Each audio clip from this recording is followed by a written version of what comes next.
자, 우리가 지난 시간까지 이제 요한계시록 13장 함께 공부를 했습니다. 한 세 차례 걸쳐서 13장을 이제 훑어봤는데요. 즉 그리스도론, 그리고 지난 시간에는 짐승의 표에 대해서 함께 공부를 했습니다. 이 즉 그리스도 사건을 이제 미래에 발생할 종말론적인 사건이다, 이렇게 이해를 했는데요. 그러나 이 사건을 단순히 그냥 미래에 일어날 일이다. 그러니까 현재 를 살고 있는 우리와는 관계가 없다. 물론 그 미래라고 하는 것이 그렇게 먼 미래는 아닌 것 같지만 그렇게 생각하는 자세는 바람직하지는 않다. 이렇게 이제 생각을 어, 합니다. 중요한 것은 미래에 일어날 이 적그리스도 사건은 역시 오늘의 역사와 밀접하게 관련이 되어 있다 하는 거죠. 그러니까 계시록 13장과 관련해서 다가오는 미래를 이제 준비하는 것도 이제 중요하지만 현재 우리가 살아가는 이 세상 가운데 이미 활동하고 있는 그런 어떤 사탄적인 세력을 인식하는 것도 중요합니다. 그것을 죄악의 역사다. 하나님 앞에서 인간이 범하는 죄의 역사라고 볼 수 있는 거죠.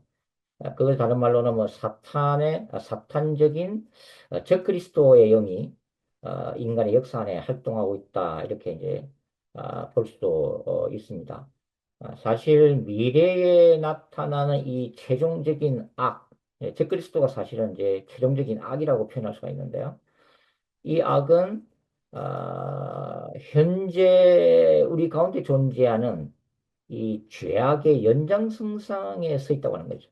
그러니까 미래적인 적그리스도의 세계는 지금 인간이 쌓아가고 있는 그 죄악의 바벨탑 꼭대기에 세워져 있다. 사탄의 신전에 해당한다. 이렇게 설명을 드릴 수도 있겠습니다. 그래서 우리가 이 적그리스도의 도래를 단지 예언이라는 이유만으로 미래만 밀어놓고 현재 일어나고 있는 이 악에 대해서 아무런 저항도 없이 그냥 수동적으로 악의 시대를 기다리는 것은 성경적이 아니다. 이렇게 말씀을 드릴 수가 있겠습니다.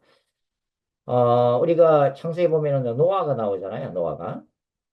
하나님이 이 노아 방주를 만들게 하시고 세상을 홍수로 썰어버리는 이 무서운 심판이 이제 창세기에 기록이 되어 있는데 과연 이 노아는 그 산꼭대기에서 종말을 준비를 했잖아요. 그죠? 노아 방주를 지었으니까. 그죠? 그렇지만은 과연 노아가 세상과 완전히 단절한 상태에서 산꼭대기에서 아들들과 함께 이 방주만 지었을까 한번 생각을 해 볼 필요가 있습니다.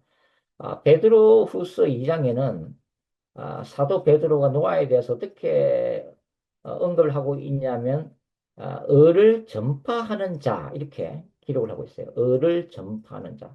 이게 무슨 말이냐면 노아는 그냥 단순히 방주만 지은 게 아니라는 거예요. 노아는 방주를 지으면서도 그 죄악된 세상, 마지막 하나님의 그 심판이 도래하고 있음에 대해서 무지한 그 시대의 사람들의 악에 대해서 회개를 촉구했다고 하는 것입니다. 그리고 타락한 그 당시 시대 문화에 대해서 적극적으로 저항했다고 하는 거예요. 그게 이 베드로 얘기하는 의를 전파하는 자라는 뜻입니다. 의를 전파하는 자. 즉, 말 그대로 그 당시의 죄악에 대해서 하나님의 메시지를 종말론적으로 전했던 말 그대로 선지자 역할을 노아가 했다는 것을 우리가 알 수가 있습니다. 우리가 미래적인 하나님의 나라에 대해서 관심을 가져야 되지만 소위 말해서 실현된 종말론 그러니까 이미 이 땅에 임한 하나님의 나라에 대해서도 우리가 동시에 관심을 가져야 된다고 하는 거죠. 에베소서 2장에는 바울이 그런 얘기를 하잖아요. 신자들의 영적 지위를 얘기하면서 신자들은 사탄의 권세에서 해방되어서 이거는 1세기에 상황이니까 말 그대로 당시 로마 제국하에서 우상 숭배의 이데올로기에 그 찌들었던 이교도들이 바울이 복음을 전하면서 예수를 믿게 하고 그 결과로서 사탄의 권세에서 해방돼서 자유함을 누리게 이제 만들었잖아요. 그죠? 바울이 복음을 통해서. 근데 에베소서 2장에서 바울이 얘기하고 있는 게 뭐냐면 신자는 주님과 함께 하늘의 보좌에 앉아 있다는 거야. 하늘의 보좌. 그게 이제 에베소서 2장 5절과 6절 말씀이잖아요. 그죠? 어, 영적 지위를 이야기해. 놀라운 그 신자들의 영적 지위를 얘기를 하는 거예요. 그런데 이제 이러한 1세기 신자들이 그냥 예수만 믿고서 교회 안에서만 뭐 신앙생활을 했느냐? 그게 아니라는 거예요. 어, 그들이 예수를 영접했을 때 그들이 뭐 당시 뭐 노예 신분인 뭐 신자도 있을 거고, 그죠? 그 다음에 이제 그 로마의 그 뭐야 자유인으로서 노예들을 데리고 있었던 집사도 있을 거고, 그죠? 뭐 사회적인 다양한 계급들이 교회 안에 들어왔을 때 그들이 적어도 뭐 바깥 세상에서는 어쩔 수 없이 노예와 주인의 그 상하 관계를 유지를 해야만 했죠. 사회 질서가 그러니까. 그렇지만 적어도 교회 공동체 안에서는 어떻게 됐단 말이에요? 형제 자매로 됐다는 거죠. 적어도 교회 공동체 안에서는 이 뭡니까 주인과 노예의 관계가 아니라 예수 그리스도 안에서 동일한 형제 자매로 대우를 했단 말이죠, 이게. 그리고 신자가 된 그들이 이제 더 이상 로마 제국에서 우상 숭배를 거부하면서 순교까지 감수를 했다는 거 아니겠어요? 그죠? 그게 뭐 바로 요한계시록 2장과 3장 소화시의 일곱 교회의 순교의 역사잖아요. 그죠? 어, 그러니까 우리가 미래적으로 도래할 하나님의 나라를 사모하고 기다리지만 이 현재적 하나님의 나라에서 신자들이 어떻게 하나님의 나라를 확장할 건가에 대한 관심도 동시에 가져야 된다고 하는 거죠. 이게. 이걸 뭐 거룩한 전쟁이다라고 이제 부를 수가 있다고 하는 거죠.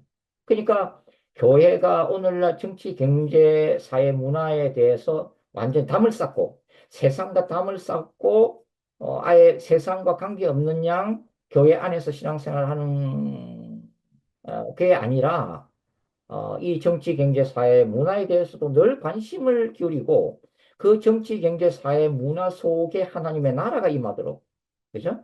어떻게 정치가 하나님의 뜻을 대적해서 움직이지 않는가? 이 경제가 정말 가난한 자들을 억압하고 부자들만 그 부를 독점하면서 부당하게 어, 어떤 착취하는 그런 잘못된 경제적 구조로 가고 있지 않는가? 뭐 이런 것들도 사실은 관심을 어, 기울여야 된다고 하는 거죠. 그러니까 교회 공동체는 이런 현실과 역사와 분리를 시켜서는 안 된다고 하는 거죠. 물론 그렇게 해가지고 뭐 교회에서 맨날 뭐 정치 얘기만 하라는 얘기가 아니라 교회 안에서는 하나님의 말씀, 복음을 중점적으로 전해야 되잖아요. 그렇지만은 아, 정말 중요한 어떤 이슈가 있을 때는 정치적인 문제, 경제적인 문제, 사회 문화적인 부분들도 이 성경적인 가치와 이런 성경적인 세계관이라고 하는 렌즈를 통해서 어, 이 하나님의 나라 관점에서 함께 고민을 할 필요가 있다고 하는 것입니다. 그러니까 자, 인류가 지금도 계속해서 죄를 짓고 있지만 이 인간이 이 죄를 점점 바벨탑처럼 쌓아가는 그 결과로서 나중에 적그리스도의 세계가 이 땅에 세워지겠지만 그죠? 계시록 13장에 나와 있는 것처럼 우리가 공부했던 것처럼 세워지겠지만 적어도 적그리스도의 세계가 도래하는 것을 최대한 저지하기 위한 교회 공동체의 어떤 역사적인 역할이라고 할까요? 네, 그런 것들이 필요하다고 하는 거죠. 물론 이게 이제 너무 지나쳐가지고 민중신학이나 해방신학 쪽으로 가서는 안 된다고 생각하는 거예요. 그죠? 아, 적어도 복음주의 관점에서 그렇게 한번 고민하는 게 이제 하다고 하는 거죠. 그래서 우리가 살고 있는 이 현실 세계 어떤 사회적인 구조도 우리가 고민을 해야 되고, 어떤 억압적인 어떤 이데올로기가 이 세상을, 사탄이 지배하고 있는 세상, 또 죄가 지배하고 있는 세상이니까 그런 큰 흐름 가운데 흘러가겠지만, 그럼에도 불구하고 이 세상 가운데 존재하는 악의 실체를 깨닫고 사회 속에서 하나님의 정의와 공의가 다시 회복되도록 이 투쟁하는 것도 우리가 필요하다 하는 걸 기억을 할 필요가 있습니다. 이게 사실은 이제 공동체적 그룩한 전쟁이죠, 이게. 그 다음에 이제 개인적 차원의 그룩한 전쟁도 우리가 필요한 거예요. 그죠? 늘 우리 내면 안에 존재하는 이 적그리스도적인 죄악, 그 본성, 그걸 우리가 날마다 깨닫고 그것을 우리 내면으로부터 제거하는 깨끗하게 씻어내는 영적인 작업들이 매일매일 필요하다고 하는 거죠. 저와 여러분이 뭐 다 인정하다시피 우리 안에는 선과 악이 늘 공존하고 있잖아요. 선과 악이 우리 안에 늘 싸우고 있는 거죠. 그죠? 그 때문에 우리가 늘 고민하고 갈등할 수밖에 없는 거죠. 그 크리스천들도. 그래서 어, 이 선과 악이 싸울 때에 악이 우리를 온전히 지배하도록 내버려둬서는 안 된다. 적어도 그 악이 뭐 분노든 질투든 시기든 뭐, 그렇죠?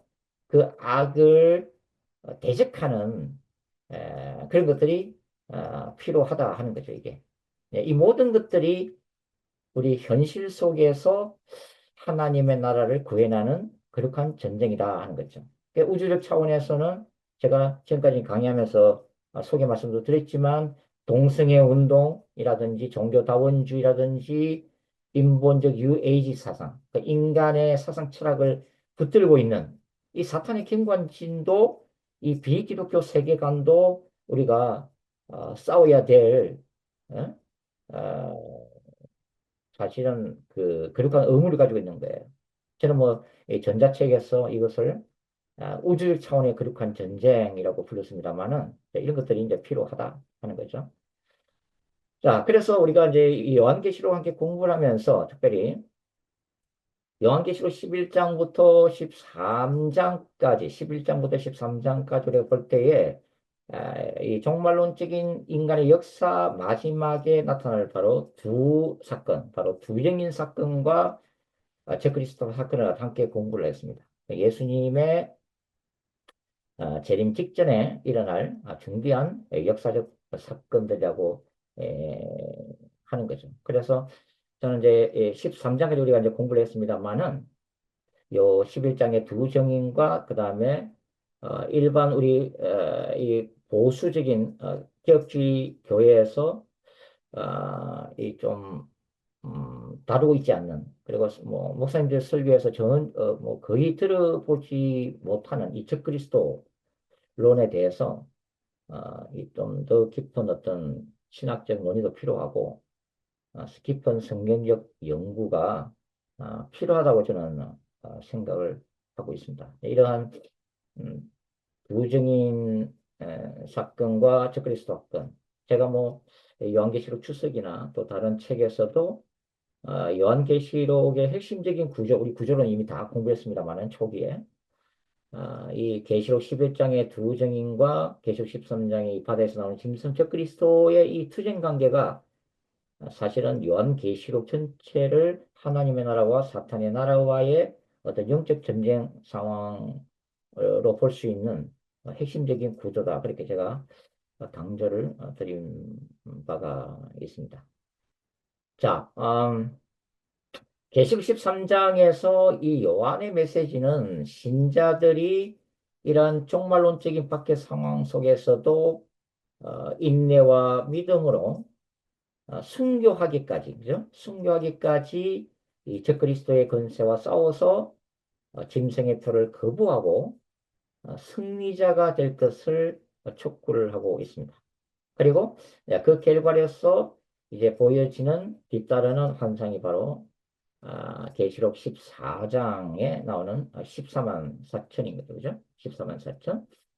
여기 이제 계시록 14장 보시면 1절에 뭐라고 되어 있어요? 또 내가 보니 보라 어린 양이 시온산에 섰고 그와 함께 14만 4천이 서 있는데 그들의 이마에는 어린 양 이름과 그 아버지 이름을 쓴 것이 있더라. 내가 하늘에서 나는 소리를 들으니 많은 물소리와도 같고 큰 우리의 소리와도 같은데 내가 들은 소리는 금은고 타는 자들이 그 금은고를 타는 것 같더라. 그들이 보좌 앞에 보좌과 네 생물과 장로들 앞에서 새 노래를 부르니 땅에서 속량함을 14만 4천 외에는 능히 이 노래를 배울 자가 없더라. 제가 지난번에 구조론 할 때 14만 4천이 어디에도 등장해요? 계시록 7장에도 등장한다고 그랬죠. 그래서 그때도 제가 말씀을 드린 적이 있습니다. 계시록 7장과 그다음에 계시록 14장에 나오는 14만 4천에 대해서 제가 이미 설명을 드린 적이 있기 때문에 그 부분에 대해서는 제가 말씀을 드리지를 않겠습니다. 다만 이제 우리가 구조론 공부할 때에 여기 계시록 우리가 이제 12장 마지막 구절이 17절 용이 여자에게 분노에 들어와서 그 여자의 남은 자손 곧 하나님의 계명을 지키며 예수의 정글을 가진 자들과 더불어 싸우려고 바다 모래 위에 서 있더라. 자, 용인 사탄이 바다 모래 위에 서서 누구와 싸우려고 한다고요? 여자의 남은 자손. 이 여자의 남은 자손이 누구라고 얘기했어요? 종말론적인 하나님의 백성. 안식교에서는 이 여자의 남은 자손을 안식교인들로 해석을 하죠. 그죠? 종말론적인 하나님의 백성들이다. 그리고 이제 13장 1절에 내가 보니 바다에서 한 짐승이 나오는데 이제 용인 사탄이 종말론적인 짐승을 불러내고 있죠. 바다 모래가에 서서 바다로부터 짐승을 불러내고 있는 이 장면이죠. 그리고서 이제 13장에 보시면 두 종류의 사람들이 나왔잖아요. 그죠? 짐승의 표를 받는 사람들과 그 다음에 짐승의 표를 거부하기 때문에 죽임을 당한 사람들이죠. 13장 몇 절에요? 15절. 그가 근세를 받아 그 짐승의 우상에게 생기를 주어 그 짐승의 우상으로 말하게 하고 또 짐승의 우상에 경배하지 아니하는 자. 이게 성도란 말이죠. 성도. 미치든지 다 죽이게 하더라. 짐승의 표를 거부하고 순교를 택하는 이 성도들이 바로 12장 17절에 나오는 그 여자의 남은 자손이에요. 다른 사람들이 아니라 똑같은 사람들을 지금 얘기하고 있는 거죠. 그리고 이 13장에서 짐승의 표를 거부하고 순교적 죽음을 죽은 그 사람들이 누구냐면 14장 1절에 보면은 14만 4천이에요. 그러니까 여기 나오는 뭐 계시록 7장까지 우리가 보면은 계시록 7장에는 또 전반부에 뭐가 나온다고 그랬어요? 흐다한 무리, 그죠? 흐다한 무리. 신천지에서 처음에 흐다한 무리가 이제 14만 4천으로 보고 말 그대로 이 문자적인 14만 4천이었다가 이제 성도가 많이 늘어나니까 이걸 살짝 바꿨어요, 그죠? 그래서 14만 4천은 원래 택함 받은 사람들이고 그 다음에 하나님의 은혜를 베풀으셔서 더 숫자를 늘렸다. 그게 허다 무리들이다. 이렇게 또 교리를 살짝 바꾸었죠. 그죠? 여하튼 간에, 그러니까, 이 계시록 7장에 나오는 허다 무리, 그죠? 종려 가지를 들고 찬양하는 자들인 이 허다 무리와 그 다음에 이제 계시록 12장 17절에 여자의 후손, 계시록 13장에 나오는 성도들, 그 다음에 다시 14장에 나오는 13만 4천. 다 똑같은 종말론적인 하나님의 백성을 가리키는 다양한 표현들이다. 이렇게 여러분들이 이해를 하시면 되겠어요. 그래서 이 계시록 14장 1절부터 5절은 계시록 13장에 기록되어 있는 이 땅에서 짐승의 표를 거부하고 죽임당한 신자들이 하늘의 보좌 앞에 모여서 구원받음을 감사하는 새 노래를 부르는 환상이다 하는 거예요. 자, 그렇다면 이제 잠깐 뭐 계시록 7장으로 여러분들 빨리 돌아가셔가지고 한번 보세요. 계시록 7장에 흐다 무리가 이제 찬양을 했잖아요, 그죠? 찬양할 때 뭐라고 찬양했다고요? 여기 계시록 7장 9절부터 다시 한번 읽어봅시다. 일 후에 내가 보니 각 나라와 족속과 백성과 방언에서 아무도 능히 셀 수 없는 큰 무리가 나와 흰옷을 입고 손에 종려가지를 들고 보좌과 어린 양 앞에 서서 큰 소리로 외쳐 이르되 구원하심이 보좌에 앉으신 우리 하나님과 어린 양에게 있도다. 자, 뭐라고 찬양하고 있어요? 구원하심이 보좌에 앉으신 우리 하나님과 어린 양에게 있도다. 이게 14장으로 내려가 보세요. 14장에 보시면 14장에 보시면 3절에 그들이 보좌과 내 생물과 장로들 앞에서 똑같은 지금 하늘 환상을 지금 얘기하고 있는 거예요. 앞에서 새 노래를 부르니 그죠? 이거 똑같은 거예요. 그러니까 새 노래의 가사 내용이 뭐예요? 구원하심이 하나님과 어린 양에게 있도다 이 말이에요. 그죠? 이해가시죠? 그게 새 노래다. 그리고 이 새 노래는 나중에 이제 계시록 15장에 가면은 하늘의 유리바닷가에서 어린 양의 노래, 모세의 노래, 어린 양의 노래로 또 새로 또 이렇게 작사를 해서 찬양을 하고 있는 모습을 우리가 다시 볼 수가 있습니다. 여하튼 자, 이 14만 4천, 14만 4천은 말 그대로 공동체예요, 공동체. 그러니까 적 그리스도의 세계를 대적하는 하나님의 군대입니다, 군대. 14만 4천은. 그러니까 여기 이제 14만 4천에서 14장, 여기 계시록 14장 4절과 5절 보겠습니다. 4절과 5절 보시면 이 사람들은 여자와 더불어 더럽히지 아니하고 순결한 자라 어린 양이 어디로 인도하든지 따라가는 자들이고 사람 가운데서 속량함을 받아 처음 익은 열매로 하나님과 어린 양에게 속한 자들이니 그 입에 거짓말이 없고 흠이 없는 자들이더라. 이 무슨 얘기예요? 이들이 개인적인 차원에서 보면 예수 그리스도의 거룩한 신부들이라는 거예요. 그죠? 이들은 아, 예수님이 어디로 인도하시든지 순종하는 사람이죠.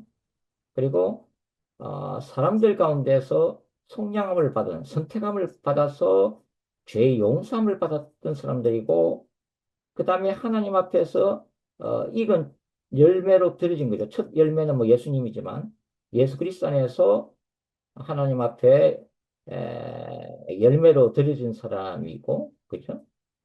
그래서 하나님과 어린 양에게 속한 자들이고 그 다음에 그 입에 거짓말이 없고 흠이 없는 자들이더라. 그죠? 아, 하나님 앞에서 거룩함을 유지하고 있는 개인적으로 보면은 예수 그리스도의 거룩한 신부됨의 영성을 가진 사람들이에요. 이런 사람들이 모여서 14만 4천 형성하는데 바로 이게 공동체라고 하는 거죠. 하나님의 군대. 그러니까 하나님의 군대라고 하는 것은 각 그 군대를 이루는 각 구성원들이 예수 그리스도의 거룩한 신부들이라는 얘기예요. 예. 그러니까 제가 이제 뭐 한 번씩 말씀드립니다만 두정인 영성의 요체는 가장 간단하게 얘기하면은 예수 그리스도의 신부의 영성이고 하나님의 군대의 영성이라고 말씀드렸잖아요. 그죠? 자, 여기서 이제 요한계시록 14장 여기서 1절에 어린 양이 시온산에 서 있다. 이 시온산을 지상의 예루살렘, 감람산으로 이해하는 주석가들도 간혹 있어요. 그러나 이게 3절에 나와 있는 보좌와 내 생물과 장로를 앞이라고 하는 것은 지상이 아니에요. 땅이 아니에요. 여기는 하늘입니다. 하늘. 저게 하나님의 말 그대로 보좌예요. 하늘이에요. 하늘, 하늘. 그리고 여기 이전에 나오는 하늘에서 들리는 금웅고 소리 또한 뭐요? 땅이 아니죠. 땅에서 들리는 게 아니죠. 하나님의 보좌죠. 하나님의 보좌. 하나님의 보좌다. 그래서 여기 나오는 시온산은 땅의 예루살렘이 아니라 하늘의 예루살렘에 대한 상징적인 표현이다. 것을 우리가 알 수가 있습니다. 그 다음에 이제 14장의 이제 6절을 보시면 계속해서 공부를 해보도록 할게요. 또 보니 다른 천사가 공중에 날아가는데 땅에 거주하는 자들과 모든 민족과 종족과 광과 백성에게 전할 영원한 복음을 가졌더라. 7절 그가 큰 음성으로 이르되 하나님을 두려워하며 그의 영광을 돌리라 이는 그의 심판의 시간이 이르렀으니 하늘과 땅과 바다와 물들의 그늘을 만드신 이를 경배하라 하더라. 자, 영원한 복음이 나오죠. 이게. 이 영원한 복음은 글쎄요. 근데 계시록 11장에 예고되어 있는 어찌 보면 종말론적인 마지막 선지자 두 증인 사역과도 사실은 관련이 있다고도 보여집니다. 뭐, 꼭 두증인에만 국한할 필요 없지만, 여하튼, 마지막 기독교가 이 땅에 전하는 복음이에요. 영원한 복음이에요. 이게. 그래서 여기 보시면은 이 천사가 나오는데, 다른 천사가 공중에 날아는 땅에 그저는 자들에게 전할 영원한 복음을 가졌다. 이게 뭐 천사가 직접 복음을 전한다기보다는 이제 이 환상이 이 천사 복음 전파를 도와주는 천상적 존재로서의 천사를 얘기하고 있다. 이렇게 이해하는 게 더 좋겠습니다. 어, 이 영원한 복음이란 것은 뭐 넓은 의미에서 보면 예수님의 초림부터 재림까지 이 땅에 교회가 선포하고 가르쳐왔던 하나님의 말씀 그 자체라고 볼 수가 있죠. 그런데 좁은 의미로 보면 계시록 14장에 기록되어 있는 이 영원한 복음은 계시록 13장부터 이렇게 관련해서 좁게 보면 종말론적인 메시지.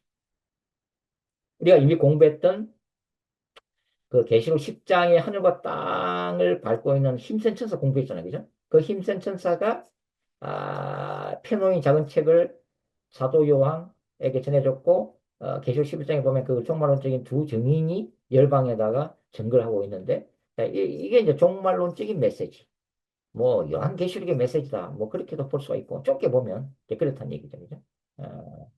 자, 그래서 이 영원한 복음, 이 천사가 선포하는 이 영원한 복음은 말 그대로 마지막 심판을 앞둔 종말론적인 시점이에요.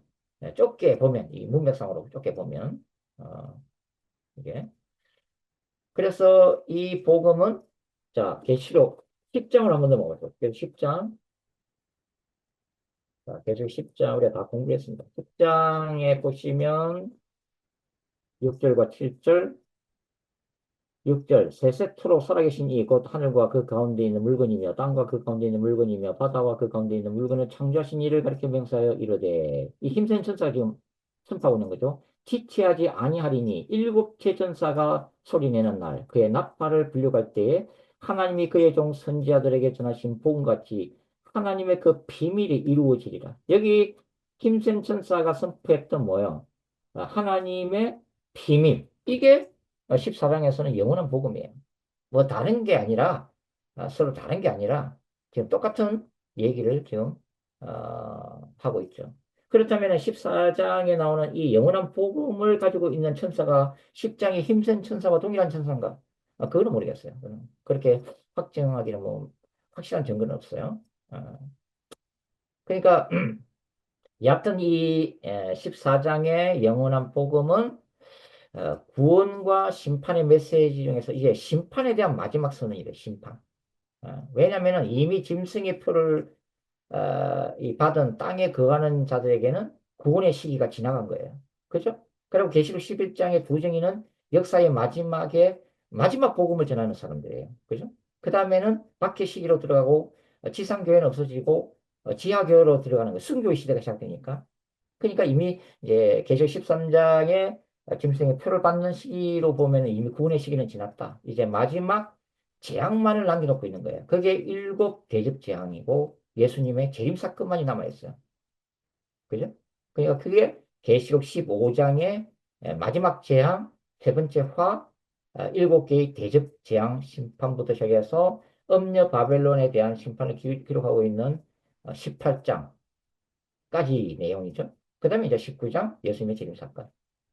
이것만 지금 남겨놓고 있는 상황이다. 이렇게 보시면은 좀 이해가 빠르겠죠. 그리고서 14장 8절에 보시면 또 다른 천사 곧 둘째가 그 뒤를 따라 말하기를 무너졌도다 무너졌도다 큰 성 바벨론이여 모든 나라에서 그의 음행으로 말미암아 진노의 포도주를 먹이던 자로다. 여기서 이제 큰 성 바벨론이 처음으로 등장합니다. 바벨론. 바벨론이 등장하고 있는데, 이 바벨론은 나중에 이제 쭉 공부를 하겠습니다만은, 계시록의 16장 19절에 나오고, 그 다음에 17장과 18장이 음녀 바벨론 심판에 대한 환상이에요. 여기에서 아주 자세하게 다루죠. 근데 그 바벨론이 지금 14장에서 미리 등장하면서 이미 무너졌다고 과거형으로 기록하고 있다. 과거. 사실 뭐 어떤 시점을 보면 미래적인 사건인데 이미 과거로 무너졌다. 이렇게 완료형으로 기록하고 있는 것은 왜 그래요? 예언의 확실성이죠. 미래적인 사건이지만 하나님의 섭리 가운데는 이미 무너진 것과 똑같다. 어, 반드시 무너질 것이다. 이렇게 이제 에, 표현을 하고 있는 거죠. 그리고 이 바벨론 멸망이 중요한 것은 뭐냐면 일곱째 대접 재앙의 중에서도 가장 중심적인 사건이 바로 음력 바벨론 심판이기 때문에 그래요. 그래서 지금 바벨론이 미리 나온 거예요, 지금. 그러면 1세기 이 편지를 직접 받아서 읽었던 소아시아 일곱 교회 교인들 입장에서 보면 음력 바벨론은 누굴 지금 상징하고 있어요? 로마 제국이에요. 로마 제국. 음녀 바벨론이 무너질 것이다. 무너졌다. 라고 하는 것은 소아시아 일곱 교회를 피로 물들인 박해하는 로마 제국이 이미 하나님의 에, 계획 안에서는 이미 무너진 것과 똑같다. 로마 제국을 지금 상징하고 있는 거예요. 1세기 관점에서 보면.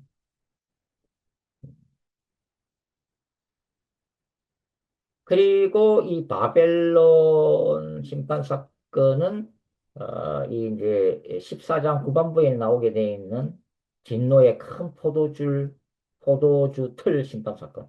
그 14장 후반부에 기록되어 있잖아요. 여러분들이 14장은 다 읽어 오셨다고 지금 생각하고 지금 말씀드린 겁니다. 그죠? 과 관계가 있다 이 말이에요.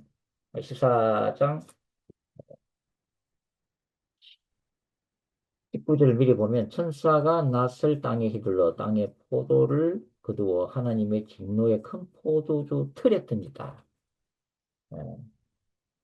여기 이제 1세기 관점에서 다시 생각하면은 이제 로마 제국은 이 로마 황제를 신으로 숭배하고 각종 그리스나 로마의 그 숱한 신들을 신전을 만들어서 섬겼던 로마의 도시들로 구성되어 있잖아요. 예. 이 모든 것들이 하나님의 심판을 받게 될 것이다. 뭐 종말론적인 관점에서 보면 즉 그리스도의 세상에서 짐승의 표를 받은 자들과 죄악된 세상이죠. 그죠? 종말론적 관점에서 보면. 그러니까 이 마지막 때의 음녀 바벨론이 진노의 심판을 받는 이유가 뭐죠? 그 사탄과 즉 그리스도를 숭배한 그 죄악의 결과죠. 예. 이 짐승의 표는 우리 계시록 13장에서 공부했던 짐승의 표는 이 땅에서 올라오는 두째 짐승, 거짓 선지자의 사역과도 연결되지만 나중에 계시록 17장, 18장에 나오는 이 거짓 종교 체제 음녀 바벨론과도 관련되어 있습니다. 나중에 이제 자세히 공부할 거예요. 이게 바벨론은 이 종말론적인 짐승을 타고 있는 음녀로 표현이 되고 있습니다. 짐승과 음녀 바벨론. 예. 아주 운명 공동체로 엮여져 있는 거예요, 지금. 그래서 이 음녀 바벨론은 거짓 선지자인 이 땅에서 올라오는 짐승하고도 구별되면서 사탄과 적그리스도제를 숭배하게 만드는 정치 종교 체제입니다. 그래서 세상으로 하여금 진노의 포도주 잔을 하여금 취하게 만들 거라. 어, 그래서 계시록 17장, 18장에 가서 우리 자세하게 이제 공부를 하게 될 겁니다. 자, 그래서 이 짐승, 계시록 13장에서 짐승의 표를 받은 불신자들은 필연적으로 이 적그리스도를 숭배하는 음녀 바벨론의 죄악과 이교적인 이 우상 숭배에 빠져 있는 자들이다. 그래서 이 셋째 천사의 선포에 따르면 이 뭐라 그래요? 14장 9절 10절 다시 읽어보죠. 9절 또 다른 천사고 셋째가 그 뒤를 따라 큰 음성으로 이르되 만일 누구든지 짐승과 그의 우상에 경배하고 이마에나 손에 표를 받으면 그도 하나님의 진노의 포도주를 마시리니 그 진노의 잔에 섞일 것이 없이 부은 포도주라.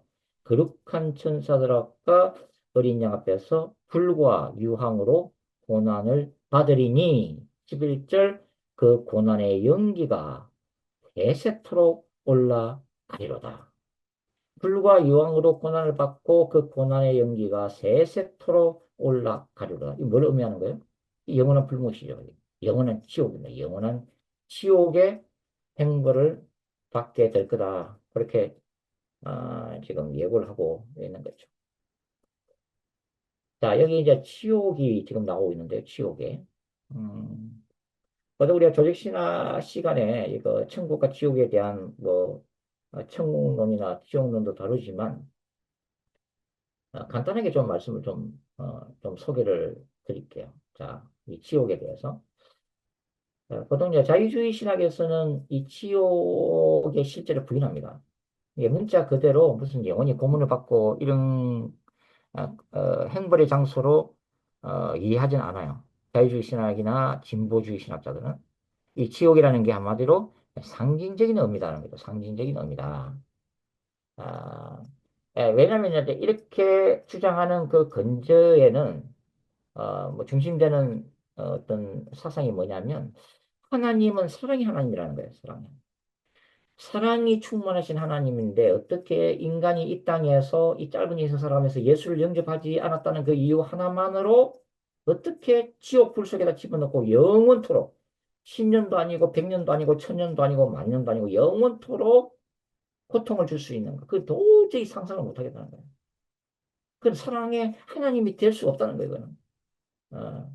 자, 이런 이유 때문에 이 지옥, 성경에 나오는 이 지옥을 실제하는 장소로는 보지 않습니다. 그래서 이분들은, 자, 우리 복음서에 보면은 예수님이 지옥에 대해서 설명할 때 그것은 구더기도 죽지 않는다. 그죠? 그 게헨나라고 하잖아. 게헨나. 그죠? 이 게헨나인데 원래 이 게헨나는 그 예수님 당시에도 실제된 장소죠. 그죠? 예루살렘 외곽에 실제 존재했던 흰놈 골짜기였잖아요. 근데 이곳에서는 주로 이제 시체를 태우고 쓰레기 소각장으로 사용됐잖아요. 그죠? 예. 그래서 이 학자들이 예수님은 지금 이 지옥에 대해서 얘기하는 게 그 당시에 실제했던 이 흰놈 골짜기의 그 광경을 연상하면서 실제로 그런 게 아니라 이제 이렇게 좀 비참한 고통을 당하게 될 거라고 하는 이게 상징적이다. 예. 그렇게 주장을 하고 있는 거죠. 자, 안식교는 어떻게 가르치고 있어요? 안식교는 지옥에 대해서. 지옥을 부인합니다. 지옥 부인 안식교는. 그러니까 안식교는 어떻게 설명하냐면은 영원히 고통받는 지옥이라는 것이 따로 있는 게 아니고 이 불로서 심판받는 종말의 날 그 자체가 지옥이다 여러분. 그리고서 불신자들은 그날 이 영혼이 죽어서 영혼이 멸절된다 보는 거예요. 이 영혼 자체가 사라진다 보는 거예요. 그렇기 때문에 뭐 이렇게 이 지옥에서 영혼이 고통받는 게 아니라 영혼 자체가 사라져 버린다. 멸망을 당해서 아예 없어진다. 이 보는 거예요. 물론 예수 믿는 사람들은 천국 간다 이렇게 가르치는 거죠. 그렇지만은 불신자들은 지옥에서 영원히 고통받는 게 아니라 영원히 멸절된다. 그 존재가 사라진다. 이렇게 보는 거예요. 그리고 또 이제 일부 이제 또 학자들은 만인 구원술도 이렇게 가르칩니다. 만인 구원술이라는 게 뭐냐면 어, 하나님이 결국에는 이렇게 불신자들과 또 사탄과 악한 영들조차 구원하실 것이다. 그렇게 보는 거예요. 결국에는 하나님의 그 놀라운 사랑 안에서 다 구원받게 된다. 결국은. 처음에 무슨 고통을 받을 수는 있지만 여하튼 이 영원의 이 시간으로 볼 때는 다 구원받게 될 것이다. 자, 요한계시록에서 이제 20장 가서 다시 또 자세하게 설명을 드리겠습니다만은 요한계시록에서 이렇게 음부, 바다, 사망, 무저갱은 똑같은 의미라고 제가 말씀드렸어요. 이 사탄적 권세의 근원이다. 근데 여기 나오는 음부, 바다, 사망, 무저갱은 영원한 불못, 영원한 지옥과는 구별됩니다. 예? 어, 이걸 이제 계시록 20장에서는 뭐라고 그래요? 둘째 사망이라고 그래요. 둘째 사망, 그 불못. 사실은 이게 예수님이 가르치신 영원한 지옥이에요. 영원한 지옥. 여기는 이제 예수님이 재림하시고 난 후에 악의 삼위일체인 용인 사탄과 적그리스도 거짓 선지자가 영원한 형벌을 받는 곳이다. 그리고 이곳에는 생명책에 기록되지 못한 불신자들이 영원히 고통받는 곳이라고 하는 거죠. 그러니까 엄격하게 얘기하면 우리가 흔히 얘기하는 영원한 천국은 하나님과 새 땅을 얘기하는 거예요. 영원한 지옥은 바로 영원한 불못 자체를 얘기하는 거다. 그러니까 이거는 예수님의 재림 이후에 펼쳐지는 거예요. 그러면 지금은 뭐냐? 좀 헷갈리시죠? 자, 조금 이제 간단하게 정리를 해드리면, 자, 구약 성경에서는 뭐 천국이나 지옥 개념이 별로 안 나와요. 구약에서는 음부라는 말이 나와요. 음부. 음부가 뭐냐면 이제 히브리어 스월이에요. 스월. 근데 이 음부도 우리가 지금 생각하는 고통을 받는 곳이 아니라 하나님을 믿는 자나 하나님을 믿지 않는 자나 죽어서 가는 곳, 사후 세계를 통틀어서 스월이라고 불렀어요. 스월. 음부. 음부라고 불렀어요. 그러니까 구약에서는 어떤 천국과 지옥 개념이 뚜렷하지 않습니다. 구약에서는. 어. 근데 신약으로 들어오면 이 음부는 하데스라고 불려요. 하데스. 하데스라고 불리면서 구약에서 말한 음부보다는 이제 좀 구체화돼요. 구체화되면서 이 악한 자들이 사후에 고통받는 것으로 묘사돼요. 예를 들면 뭐 누가복음 16장에 나오는 뭡니까? 부자와 나사로 비유해서 부자가 가서 막 고통당하는 곳 있잖아요. 에, 그게 음부예요. 음부. 음부. 그러니까 음, 지금은 뭐 예수 믿는 분들이 돌아가시면 어디로 가요? 낙원으로 가요. 낙원. 패러다이스. 이걸 현재적 천국이라고 부르게 나요. 낙원. 그리고 예수 믿지 않는 사람들은 음부로 떨어져요. 근데 나중에 예수님이 재림하시고 난 다음에 어, 이 낙원에 있던 사람들은 뭐 아브라함이든 모세든 엘리야든 바울이든 또 어제 돌아가신 근사님이든 앞으로 죽게 될 우리 장로님이든 예? 낙원으로 가게 되고 나중에 예수님이 재림하신 다음에 낙원에 있는 분들은 부활체를 입고 어디 들어가요? 태양과 새 땅으로 들어가는 거예요. 그걸 새 예루살렘이라고도 부르기도 하죠. 그러면 불신자들은 현재 죽으면 어디 가요? 우리가 흔히 치욕 때린다고 얘기하잖아요. 근데 이게 이제 개념이 그냥 알기 쉽게 그냥 그렇게 얘기를 하고 있지만 엄격하게 얘기하면은 음부에 떨어진다고 봐야 돼요. 음부에 떨어지고 나중에 예수님이 재림하시고 난 다음에는 이 음부에 고통받았던 영혼들은 어디에 떨어진다고요? 영원한 불못에 떨어져요. 그게 이 영원한 불못이 우리가 흔히 얘기하는 영원한 지옥이에요. 진짜 말하는 영원한 지옥이다. 예.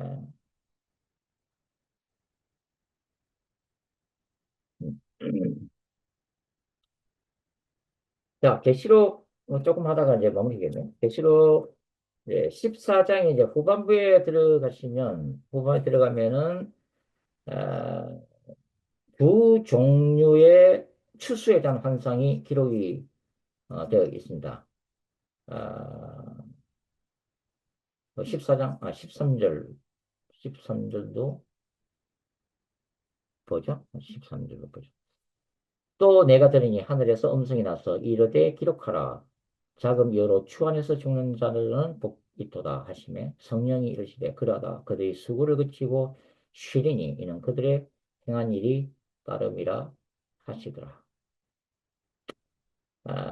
여기 보면은 이 요한계시록 안에서 보면 좁은 의미에서 보면 계시록 13장에 이 종말론적인 어떤 환란을 거쳐간 뭡니까?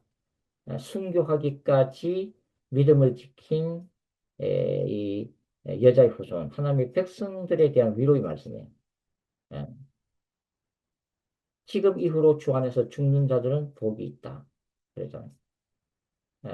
때로는 순교의 죽음을 주고도 복이 있다. 그러죠. 복이 있다.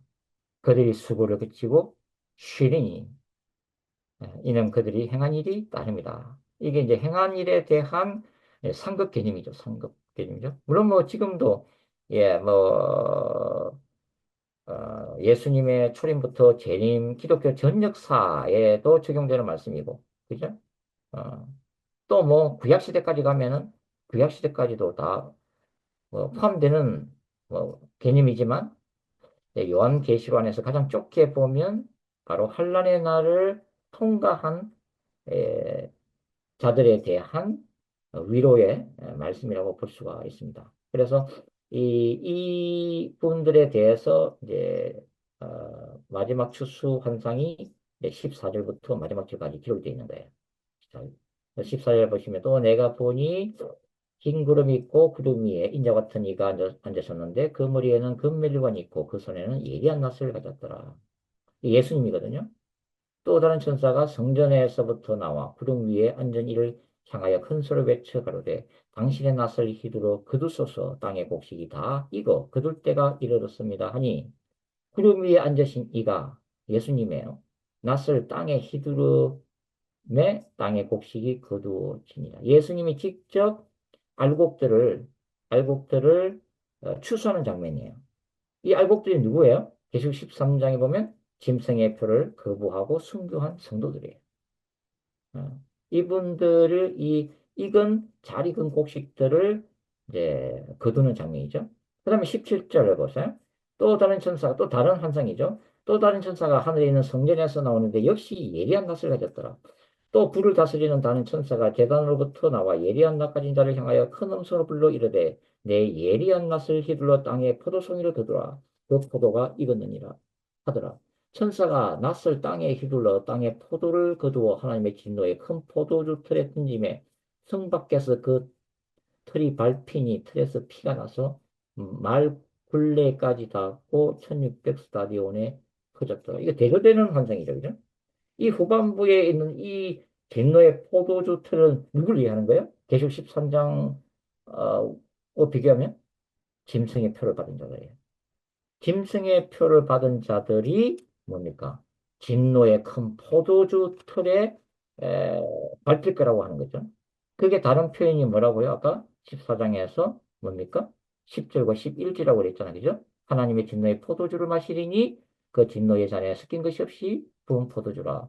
거룩한 천사들 앞에서 천사들과 어린 양 앞에서 불과 유황으로 곧 고난을 받으리니 그 고난의 연기가 세세토록 올라가. 이게 하나님의 종말론적인 진노의 포도주 틀에 밟히는 게 영원한 지옥불에 던져지는 거죠. 동일한 거예요.